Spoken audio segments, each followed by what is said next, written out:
Oh, I've never seen, I've been in chiropractic, I got my license in 1988. I've never seen one office that did well only from advertising. Never, not one at all. I mean, let's face it, if that's all it took, that's all everybody would do. All right. I mean, Yeah. that's the easiest thing to do, isn't it? Just pay somebody. Yeah. So if it actually worked, everybody would be doing it. Right. No, I always say you have to look at advertising as the cream on the cake, not the cake. Yeah. Advertising, I always looked at it as extra. If I got something from advertising, that was just extra. That was Right. not the core. Mm-hmm. So again, you got to pick your core systems. And again, this is why you have to decide what you want to do and what you're not going to do, what you're willing to do. Right. Some doctors just aren't willing to do the things that are most effective. The single most effective thing is know how to give an educational sales presentation. I'd probably say 8 out of 10 chiropractors aren't even willing to do it. And you may Right. not be also, I don't know. But you got to pick and choose what you are willing to do that's at the highest end of effectiveness. So Right. it might get down to where, you might get down to the fourth most effective marketing before you go, yeah, okay, I'm willing to do that. But now you're down to the fourth most or, whatever. Yeah. That's usually what happens. But that's why I say, after you conquer patient education, there's really only a very few systems that you've got to know to create more business than you physically can handle. And the educational sales, that concept, that creates most business anywhere, period. And then we just apply it. Well, where's it applied? Well, it's applied to the monthly and office promotion. That's educational sales. Right. It's applied to spouse to day 4. That's day 5. That's educational sales. New patient orientation. That's educational sales. That's what works the best, and you can control. Once you know educational sales, I mean, let's face it. You want new patients? Just do a few presentations. Yeah. So it's pretty easy to create more business than you physically can handle. To be honest with you, it's pretty easy. Yeah. What's not easy is you got to learn it. Right. You actually have to learn, you actually have to know something, Mm-hmm. and you have to be willing to apply it. Yeah. And be willing to get good at it or But decently I'd good. say all the time, if I was training doctors today, what would I train them on? I'd only train them on 3 systems. First, patient retention. Okay, that's number 1. So I'd make sure they were really good at that. Number 2, one-on-one educational sales, one-on-one. That's what creates referrals. Mm-hmm. So I'd make sure they were really good at the script, the content, the flow of exactly what to say, how to say it, everything. Because that applies to the spouse to day 5, monthly and office promotion, referrals, reactivations, kids health day. It applies to all of these systems that can create business.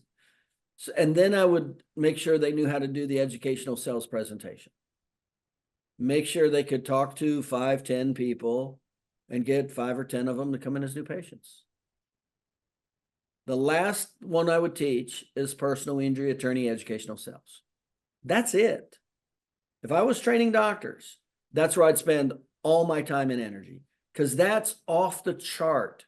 That is what creates the most effectiveness and creates way more business than you'll be able to physically handle, period.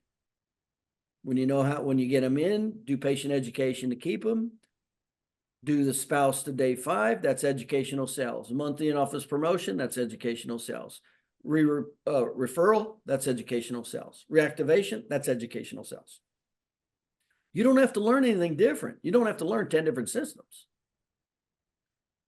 And then so that's one-on-one educational sales. Then I'm going to learn how to do a group presentation educational sales. And that's when you really jack your business up.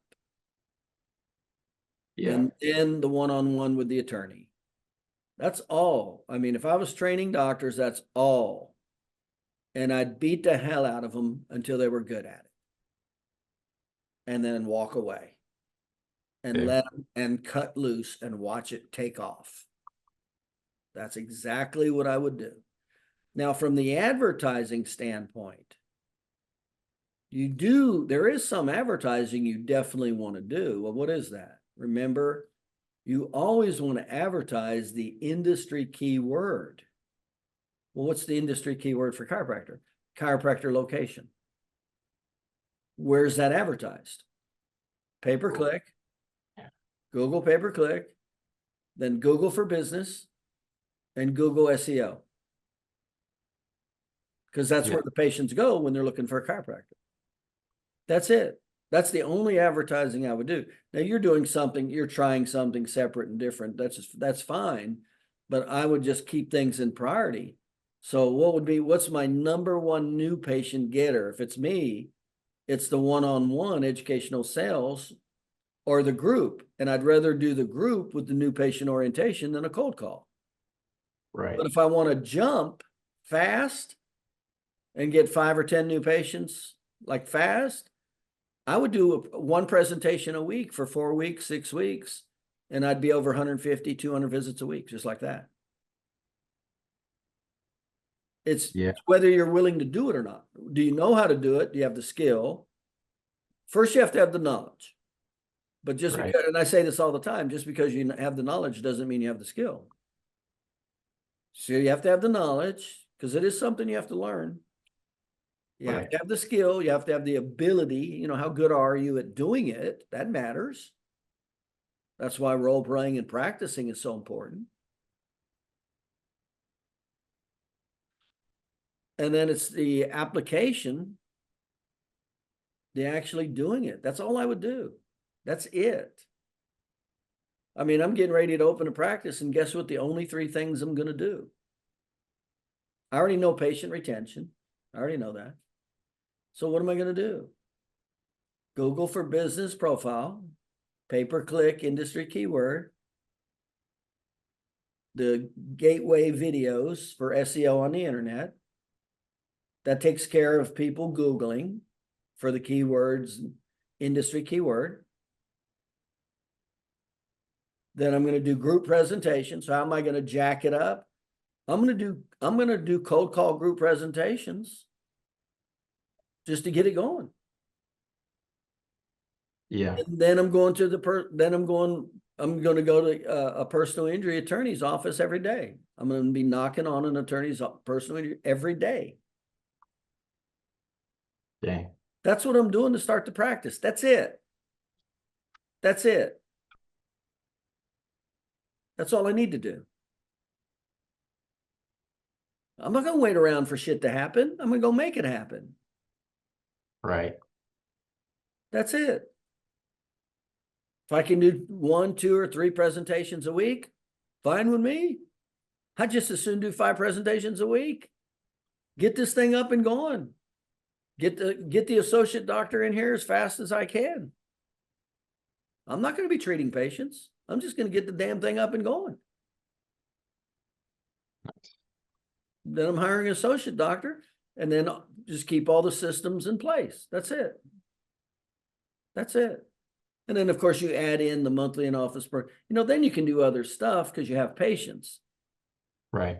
Then you do the monthly and office promotion, the spouse of the day 5, or the kids' day, or the referral after the re-report. But that's it. I'm not waiting around for shit to happen. I'm going to make it happen. Yeah, it's not going to happen if you're waiting. That's for sure. And if you stay in your office, I mean, I just find it hard to believe. I'll have doctors seeing 60 visits a week, and they're staying in their office. There's no business staying in your office if you're seeing 60 visits a week. They should be cluster booked from 9 to 10, 10:30, and 4 to 6. That's it. And the doctor should be out of there by 11:30, and not come back until 3:30, 4. And what should he be doing in that time period? Marketing. Yeah. Yeah. What's the marketing? Yeah, I'm either going to do lunch presentations, office presentations, personal injury attorney presentations. That's all I'm going to do. Okay. That's where the time needs to, that's like, I'm like, what are you doing in your office? You're seeing 60 visits a week. What the hell are you doing in your office? That's the last place you need to be if you're seeing 60 visits a week. Yeah. I was just saying that to Jennifer this morning. I'm like, because so I went on a fishing trip and we have 3 days in the office this week, and we're seeing as many people in 2 days as we typically do all week. And I'm like, see if we can do it in 2 days. Why don't we do it? If we need to see people 3 times, like book them all for 3 days, 2.5 days, There's and a then go out and, law, there's a law called Parkinson's Law. I don't know if you ever heard of it. What it means is we will take whatever work we have and we will spread it out into the time allocated. Mm. Okay. You see 40 visits a week, you're seeing for you'll spend all day every day only to see 40 visits a week. You'll spend way more time with the patients, and you'll spread it out, and you'll spread them out. And Yeah. if you limit the time, you'll put it into that limited time. And that's why I say, if you're seeing 60 or less patient visits a week, the majority of your time should be out of your office with marketing, not in your office, because you need to create business. Right. And it's going to be too slow if you're going to just cultivate the 60 patient visits a week. I mean, you could do that. You could cultivate it and be slow, but that's a slow rise. Oh, yeah. Trying to get Yeah, internal. referrals. Yeah, internal marketing from your existing 60 patient visits a week. What about 75? That's a very slow slope. That's very slow. Very slow. I Okay. mean, you got to be seeing like maybe 120 plus patient visits a week before you really can just work your internal systems only. Okay. Or it'll just be going real slow because you don't have as much bodies to go after. Well, you do if you shut your damn office at 11, you cluster book them from 9 to 10:30, get out of there by 11:30, do a lunch promotion and plus one other thing, and then come back in the office by 3:30 and have see patients from 4 to 6. You shouldn't even be in your office. You should be, I mean, if anything, you should be visiting one attorney after the next from 11 to 3. Go knocking on their doors, introducing yourself. And if you've already done that one, then you do the follow-up. I can help you with this. I can help you with this, everything to get to the presentation. Just nonstop. You should just have your list, be going from one attorney's office to the next. Going from one business to the next. Hey, I do these presentations. Are you interested? On X, do the lunch and learn presentations. That's all. Yeah, even like construction businesses, just anybody who will have you come in or Well, I like going, the preferable way to do it is if you have corporate buildings and you have a lot of businesses. It's a lot easier if you have a lot of businesses in a building. I can save a lot of time covering a lot of businesses in a building than going from one building to the next. yeah. And I'd prefer to go to, you always obviously want owner operated because they can make decisions. Right. But I'd like employees to be over 10 employees. If you could get between 10 and 20 employees, that works real well. Remember, it's a lot harder to get this. If it's corporate and big, it's real hard to get decision makers. And then when you even do it to a large group, it's real hard to get a large group to come in. And even if you do, you can't handle them all. Yeah. So Yeah. you always want to target owner operators because they're the decision makers. They can say yes on the spot or no on the spot. Okay. But even with the attorneys, look at what are some of the main topics we offer the attorneys? How to stop unfair, bad faith, lowball offers. How to stop doctors' bad documentation from costing attorneys $250,000 or more if they're seeing only 3 clients or less. And then the paralegal. So we have a presentation for the paralegal. So even if you can't get in with the attorney, a lot of times it's easier to get in to do paralegal presentation than it is to the attorney, especially with larger law firms. So we have a paralegal presentation. We show how to organize the documentation to tell the story to support the injury award. That's how we put the narrative report together. Right. See, they don't know that. They don't know all that stuff. Right. You just need to keep offering your services that provide solutions to their problems. That's the key. Now, of course, once you know educational sales, then that's the whole key to marketing, not just content. Right. But that's it. I'm seeing 60 visits a week. I'm not in my damn office. You have no business being here. I'm like, what are you doing from 11 o'clock to 3 o'clock? What are you doing for 4 hours? You on Facebook? What the hell? I mean, it blows my mind. I'm like, what the hell are you doing in your office? I don't get it. Right. Unless you're creating videos for the internet, unless you're doing blogging for the internet, if you're doing some marketing in your office, you're doing in your office marketing for your business. But I already know that's not what's going on. Right. Chiropractors are seeing 60 visits a week are not in, the 4 hours that they have empty. And what's the worst thing you could do if you're seeing 60 visits a week? Spread them out. And that's what the week doctors will do. They'll spread them out. Well, I can't do that. I got somebody coming in at noon. Don't schedule them at noon. Right. Well, that's the only time they can come in. Well, then cut them. Don't let one person limit your growth.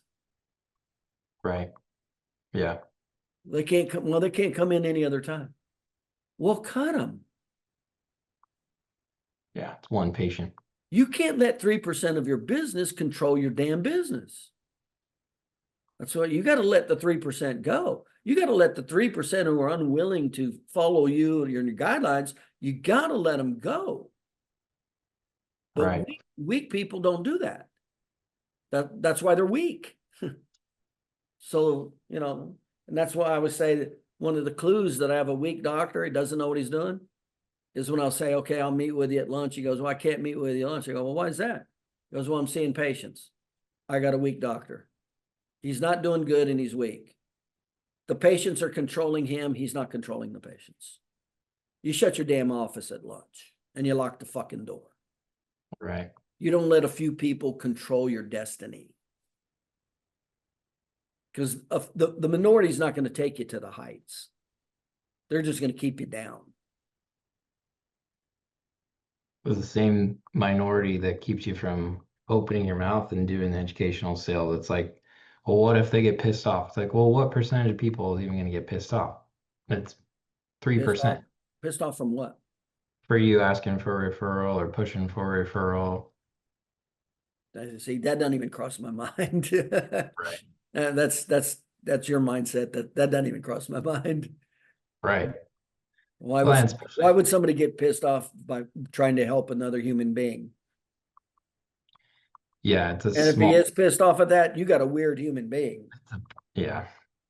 Right. Yeah. Yeah. Oh, by the way, that's why you have to come from a position of wanting to help. If you come from it as you're just wanting to make more money, yeah, it'll come across that way. Mm. Yeah. But that's why we started with the conviction statement. It's all about helping our fellow human beings, mainly my spouse, kids, mother, father, and family members and friends. That's what it's all about. That's why I'm here. That's the purpose of me being in this office, is to help you first, then your family members and friends and family second. That's why I'm here. And I Nice. make damn sure you know that. Now, somebody who gets pissed from that point on, they got some real issues. Right. You got a psychotic person is what you got. And even if somebody did, big deal. How many of them are over a year, and how many are going to get pissed? I can't think of one person in my career that ever got pissed for me trying to help their family members. Right. Look how stupid that sounds. Yeah. I think You got to watch people that just, self-talk, man. you're right. You got to watch that negative self-talk, and that's what inhibits us all, right? Yeah. Negative self-talk is what inhibits everybody. How much can you control it and overcome it will determine your success level. Right. Yeah. That's true of everybody. Yeah. Hell, when I started a practice and I didn't have the knowledge or skill, would I feel so confident about patient retention? No, I was scared. Would I feel confident about introducing myself to attorneys? No, I was scared. Right. You just do it anyway until you get better at it. Well, there's steps to overcoming fears.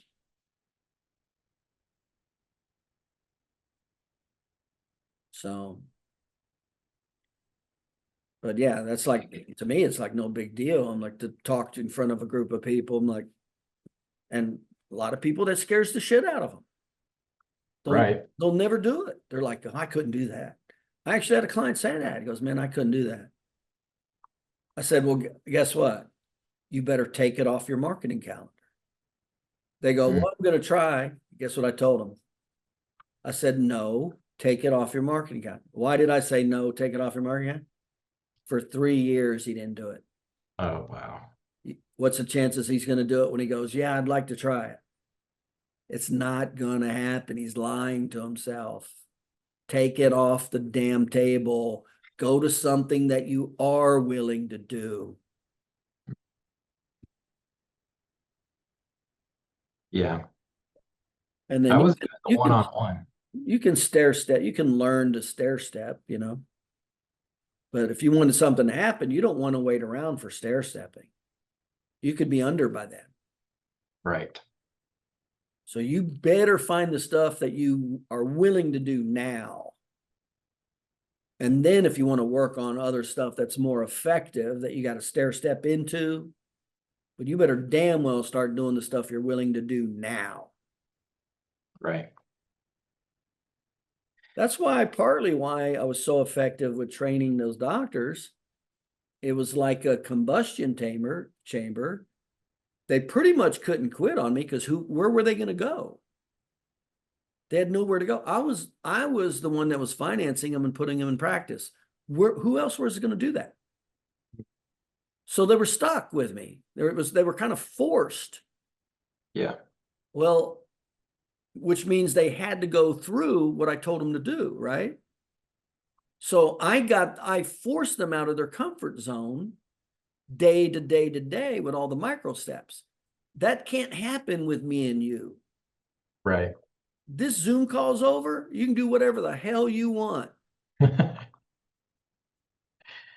Yeah, let's pretend though. That's what's so bad about consulting versus training.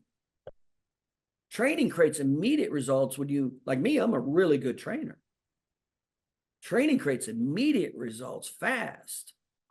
Consulting, it's up to the other person to pick and choose, to act, when to act, how to act, how much do I want to modify what I learned. Those are always the people who don't do well. The ones that modify and delay. Those are the ones who never do well with consulting. Yeah. The ones that always do well are the ones who don't modify anything, and they do exactly the blueprint of what we teach them. That's shown to work over and over and over. They learn it, they do it, and then they do it. That's always the doctor who does really well. That's the difference between my clients who do really well and those. And that's just not me and my clients. That's life in the world. You know, that's just human nature we're talking about. We're not talking about chiropractic here. Right. Just business or We're life. talking human nature. How many, you know, so after you learn the blueprint, how much are you willing to do? How much are you willing to stick to it? How much are you willing to do? Everybody's different. I mean, Yeah. some people shock me. They just do it by the T, and man, their practice takes off. I'm like, whoa, I didn't expect that. And then some people, I think that they would just kick butt, and then they putz along. Yeah. You know, you're back to childhood and imprinting and fears and self-doubt, and it doesn't have a damn thing to do with it shown to work over and over and over. Right. Your own internal. Yeah, it's about it's about the inside of the doctor now. Yeah. Yeah. That's why I go nuts. I'm like, it works, just do it. I mean, over and over, every time you see people do my systems, it works and they succeed. I'm like, how come the guys who aren't succeeding don't see that? Distractions. They look for distractions or excuses. Everybody has their own issues. How they were raised, their imprinting, their fears, their confidence. Everybody's at just wildly different levels. So that's why I say, you know, you got to, we put all the marketing stuff out there and go, okay, here's all the options. Here's what works best. Here's what works least. And here's the middle. Here's what this takes. Generally, what works best takes a lot more knowledge and skill. What works least doesn't take any knowledge or skill and costs money. Right. That's a very good generalization of marketing. What works best doesn't cost much marketing at all, and money at all, and it's highly effective, but it takes a lot of knowledge and skill. What works least costs a lot of money, doesn't work very well, and gets the worst type of business. And then there's the whole spectrum in the middle. That's all the marketing systems. And that's why I lay them out. I lay them out there and I go, okay, here's all the marketing systems. Here's how they work. You got to decide if you're going to do it or not. Right. And if you're not going to do this because of whatever, that's like that one person I was telling you about. He's in denial. He still thinks he's going to do it. 3 years later, he still thinks he's going to do it. He's in total denial. Right. I'm like, no, you're not going to do it, or you would have already done it 3 years ago. I said, you need to think lower. You need to go to something lower that's less confrontational, that you are willing to do. And for him, it might just be spending money. He might just be too damn afraid to say anything to anybody.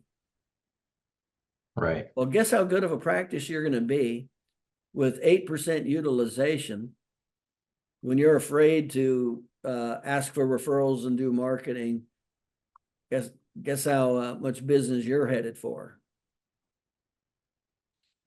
Less than the average, probably. Well, you're going to spend a lot of money. Good luck with that. That never pans out very well. So that's why I say that's supplemental. Advertising is supplemental. That should never be the core of your business. That's like me. I'd rather be in front of 10 people or 20 people and doing my educational sales presentation any day of the week, versus paying for advertising. Right. Well, that's why I ended up with 77 offices in 20 states. because I knew how to create a shitload of business Right. over and over and over. There you go. So that's all I'm going to do. We're doing we're getting the website together. All we're going to do the things that work the best.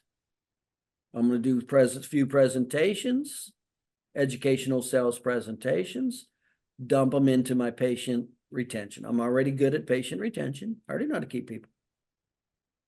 So I'm going to do that. I'm going to go from one attorney's office to the next.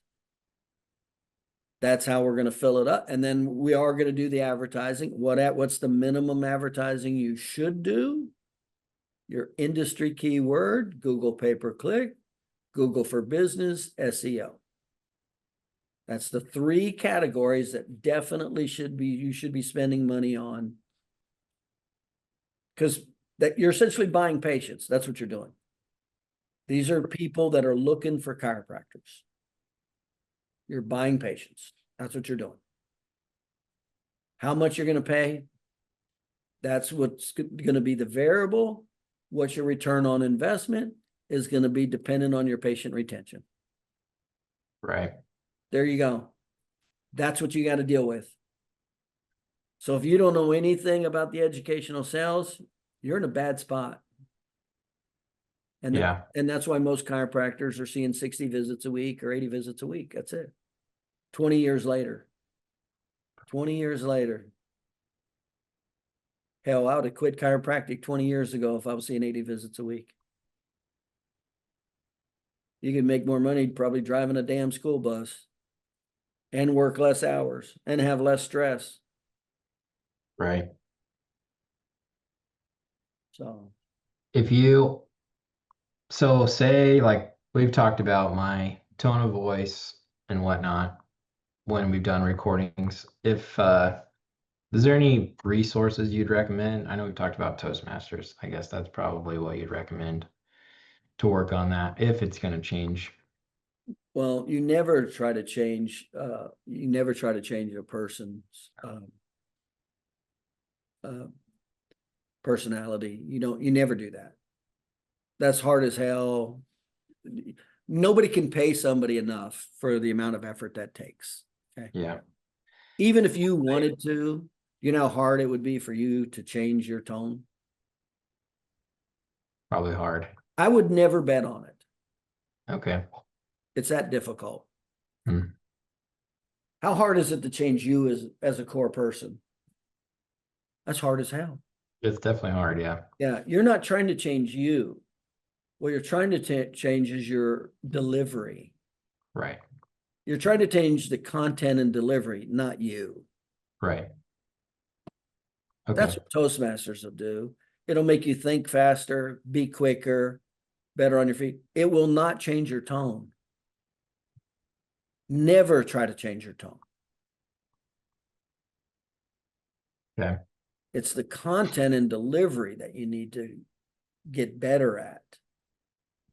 And most chiropractors do, by the way. I mean, how much training has chiropractors have had in communication?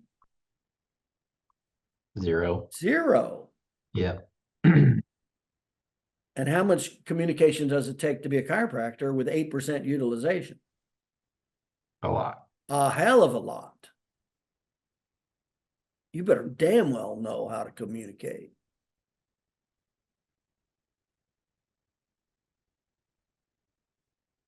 Yeah, I know one doctor. I hate to say it. He's never going to get attorney referrals. He never could, never will. The way he talks, now it's natural for him. The way he talks, and it's kind of hard to explain this. The way he naturally talks, he sounds stupid. Now he's not stupid, but when he talks, he sounds stupid. That's hard to overcome.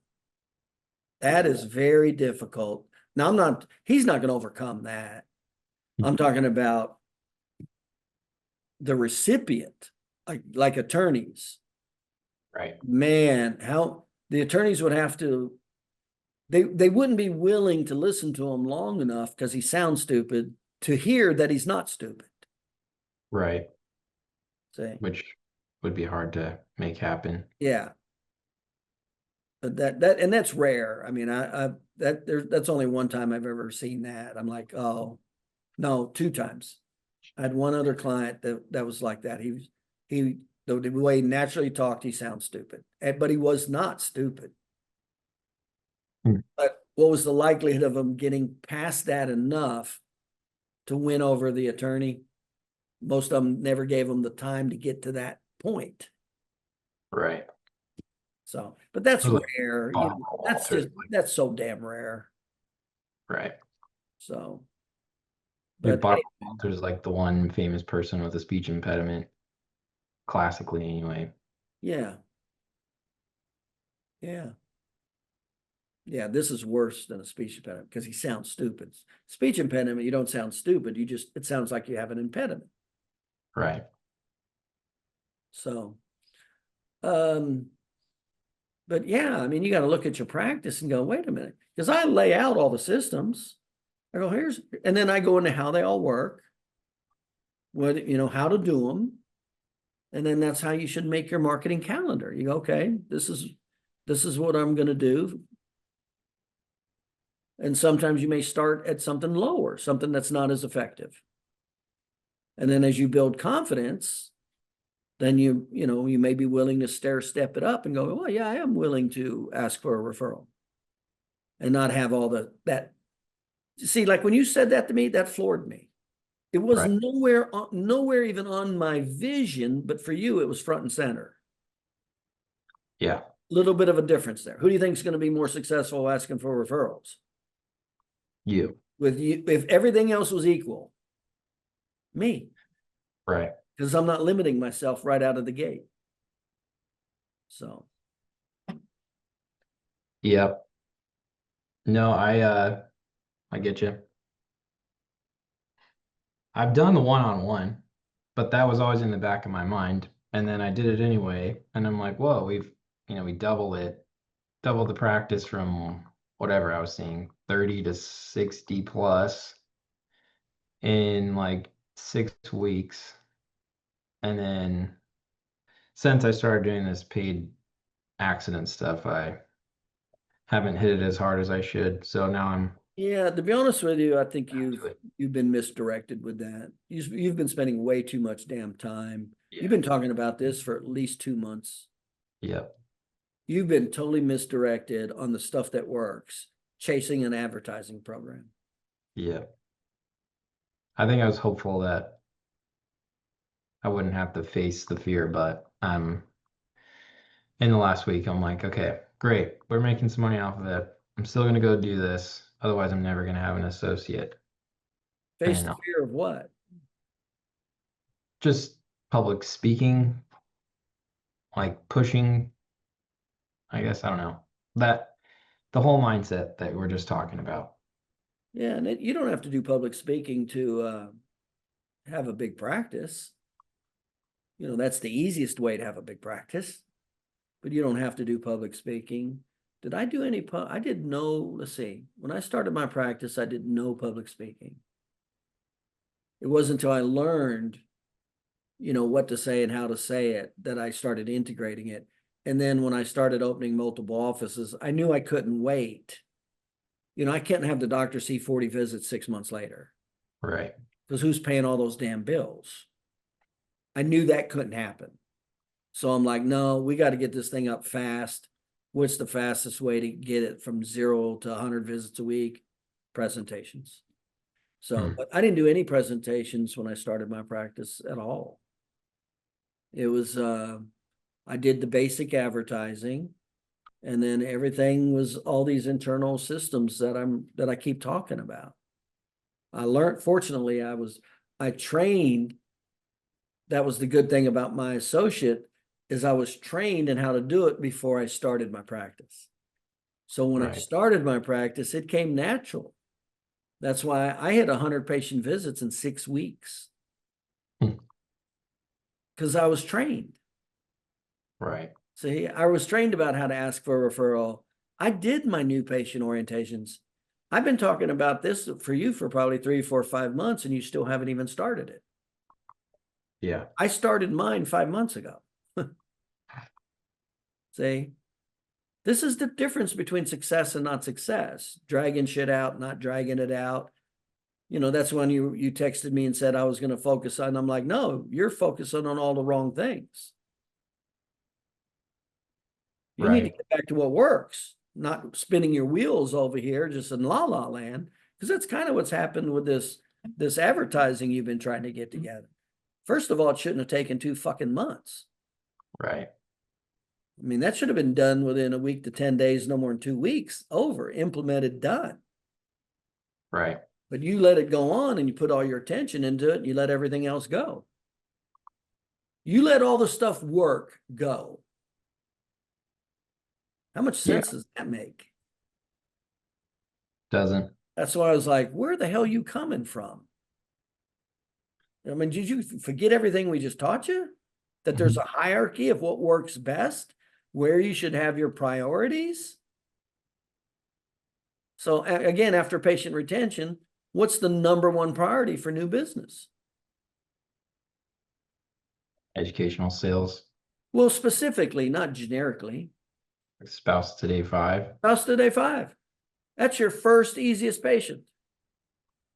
Where's your second easiest patient? Re-report referral. No, In-office promotion. no, Kids Health Day. Oh, kids. Who's the easiest patients to always go after? Under Patient the same roof. on the same roof. Then you go, who's the next easiest? Mother and father. Well, what systems put mother and father in front of you to potentially get them? I know Mother's Day and Father's Day. You want to wait a fucking year? Oh, NPO. You want to wait a year to do a promotion once a year? Are you kidding me? No. New patient orientation. New patient orientation, very nice and easy, very nice and easy. Or monthly in-office promotion. So every 2 weeks, every month, you're right in front of all your new patients' parents. See, that's where your priority should, that's how you should be thinking. And look how far off you were in left field. Advertising. Yeah. You were in la la land. You're right. So where's the third? So you go, okay, spouse first, okay, kids second, mother, father third. So that could either be the quickest it would happen would be the new patient orientation, because that should be every 2 weeks. Right. And you're positioned way better to get the mother and father in a new patient orientation versus the monthly in-office promotion. Why? Because they're actually there for the presentation. No, the mother and father's not there for the presentation. Because of the group. You're in a group and okay, No. what? These are things you should know just from, me teaching you marketing. It's easier in the NPO. How many emotional triggers can I cover in a new patient orientation versus a monthly in-office promotion? Yeah, a lot more. You have A captive. ton. I can connect all the dots. Gotcha. I've got you for 25 minutes to 40 minutes to connect all the emotional triggers instead of 7 minutes at a monthly in-office promotion. Gotcha. Yeah. You got to start thinking. Come on. Yeah. You got to start thinking. This is the hierarchy of the thought process. So you go, okay, spouse to day 5, kids day, that's high emotional. New patient orientation, I always say that's gold because they already know, like, and trust you, and they're feeling better. And you got them for 25 to 40 minutes to take them through all the emotional triggers. That's gold. Yeah. And then you go, okay, we're sticking with inner to outer circle of influence. So you go, where's the next best occasion? Monthly in office promotion. That's the next best one. When's the next best chance? Report referral.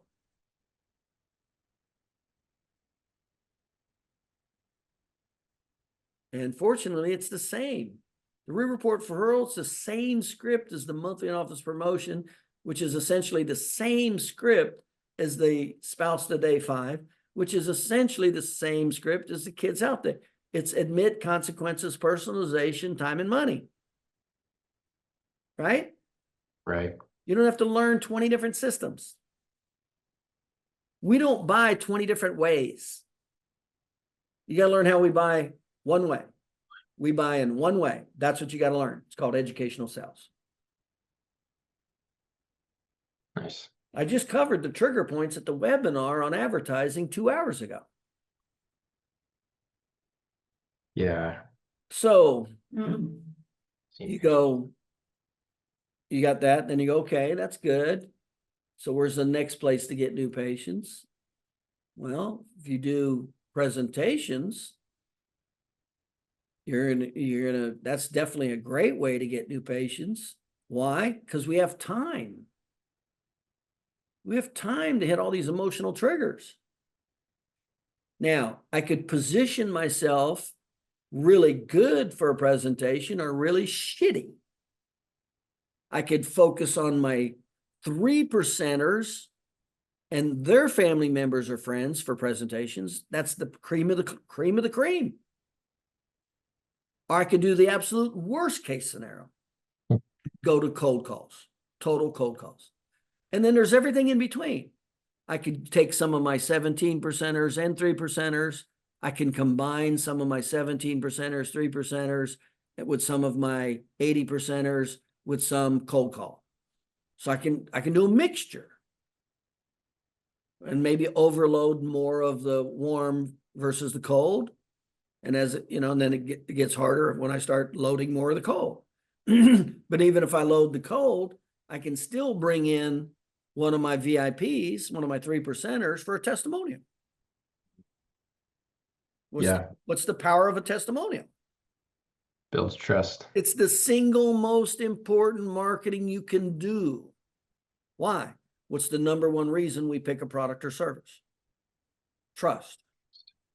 Yeah. Why do you think reviews are so damn big? They're off the chart huge right now. You know that, right? They're off the chart. Why? Why is everybody paying so damn much attention to reviews?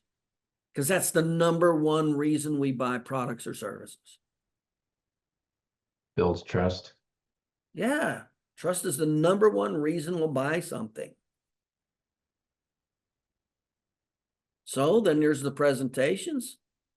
Be nice to start with, the VIP presentations. Maybe do a mixture of the 80%, 20% VIP, family member presentations. That's a lot easier. Oh, you're here. Yeah. Did you leave? No, I'm on call, Dr. Paul. Sorry. You're good. So then, and of course, then the worst case scenario is do cold calls.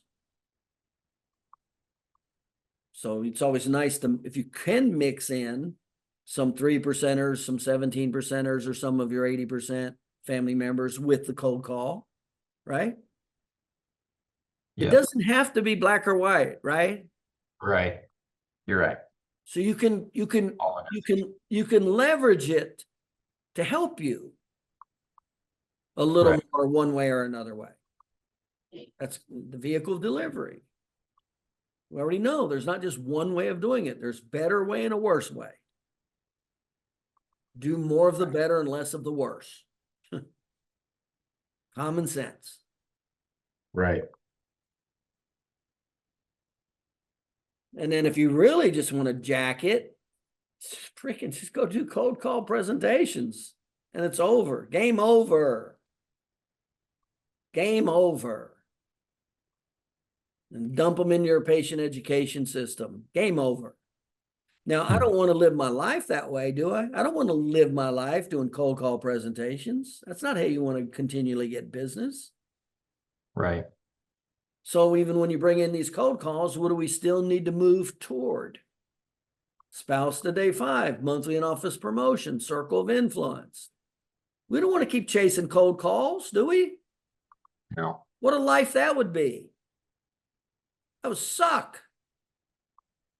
Yep. So we got to know how to, when we get the cold calls, go to their circle of influence.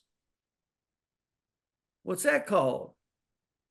Spouse to day 5, kids day, monthly in office promotion, re-report referral, new patient orientation. Yep. You got to think of it. What's the likelihood? Now remember, how many times are we going after a patient's spouse, mother, or father in 30 days? Day 5, kids day, monthly in office promotion, new patient orientation, re-report referral. 5 times. I want to ask you, let's say you got 5 new patients and they got a spouse, mother, father. Let's not even go past that. Let's just say spouse, mother. Let's leave the kids alone. Spouse, mother, father. So you got spouse, mother, father, 4. You got 4 potential new patients from 1 new patient, okay? You got 5 new patients coming in, so 5 times 4 is 20. What is the damn likelihood you take somebody through the educational cells, gateways, admit how many of these people don't even have gateways? You got 20 people. You know what the likelihood of rounding up 20 people and none of them have back pain, neck pain, headaches, or joint pain? 0. You couldn't do it. Yeah. You couldn't do it. You'd have to go to like junior high school and pull out 20 kids in junior high school. Right. You go ahead and pick 20 adults, especially if they're over 30. You couldn't do it if I paid you. Yep. You got all these new patients all around you and you can't see them. You're chasing advertising. Yeah. You're just letting it go. You're letting it go every day. I'm getting back on it. You got to stick with your priorities. You got to stick with what works. Learn it, learn the skill. If you're not willing to, then scale down to what you are willing to do. But damn it, do something. Right. Don't do nothing.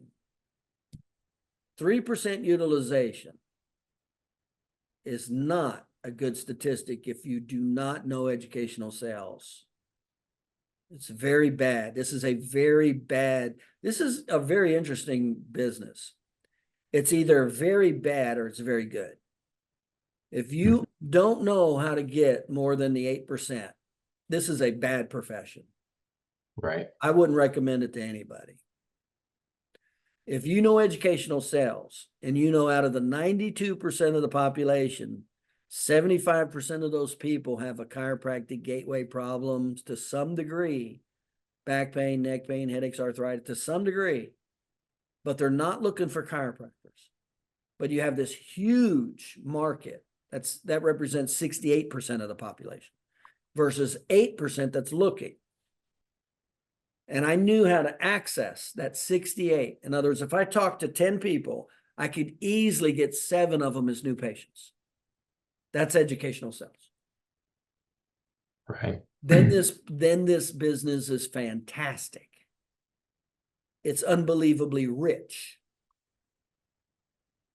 There's a real dichotomy in this profession. Do you know educational sales or you don't? And of course, it starts with patient education, because even if you know educational sales, but you don't know how to keep patients, you're screwed anyway. So you got a ton of chiropractors that don't know how to keep patients, and they don't know how to get the 75% of the 92%. They don't know how to do that. They lose patients routinely, and they're limited to the 8% that's looking for a chiropractor. then they're just trying to spend money, you know, and whatever to get a few of those people. And then when they come in, they lose them within 6 to 8 visits. That's the profession. That's the majority of people right there. Very few people know what I teach, which is again how I was able to open 77 offices in 20 states. I didn't give a damn about the 8%. I didn't give a damn. I don't give a damn about the 8%. That's not where the gold's at.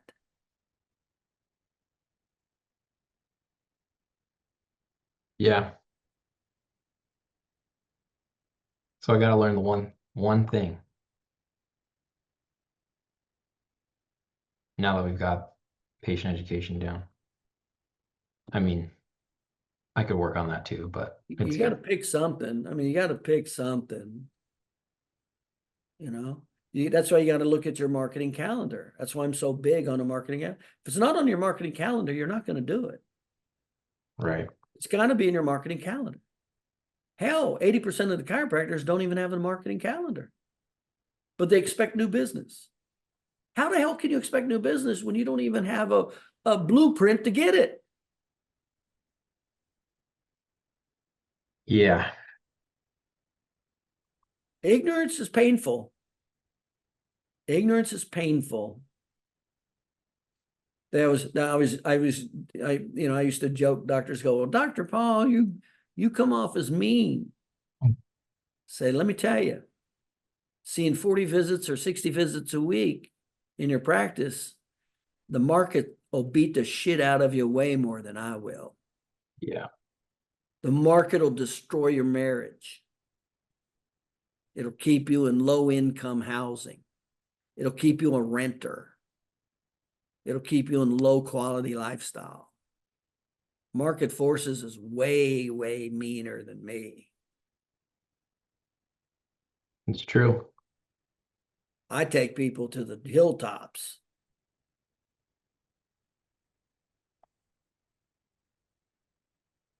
So you got to reorganize, you got to reprioritize, man. You got to get your marketing calendar. If you don't have it, you got to get it out. You got to write in these systems. You got to train with your staff. You got to apply them. You know, and the easiest way to start the presentations is the new patient orientation because they already know you. Right. Get good at that before you go out and try to do a cold call presentation. How much sense does that make? Yeah. Makes sense. Hell, you may not even want to or need to after you start doing them. Yep. There's one thing you can't do. Nothing. Nothing. Yeah.